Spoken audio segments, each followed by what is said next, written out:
ஓகேப்பா, பிரிந்திடும் பாடிரும்.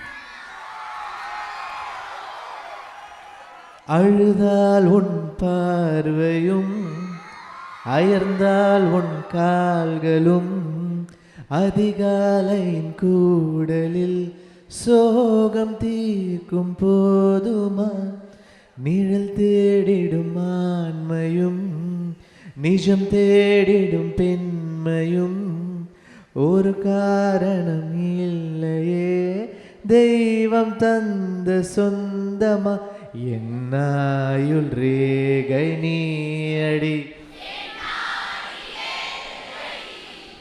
சுமை தாங்கும் எந்தன் கண்மணி என்னை சுடும் பனி உனக்கென மட்டும் வாழும் இதயமடி உயிருள்ளவரை நான் உன் அடிமையடி பிறை தேடும் இரவிலே உயிரே எதை தேடி அலைகிறாய் கதை சொல்ல அழைக்கிறேன் உயிரே அன்பே நீ வா.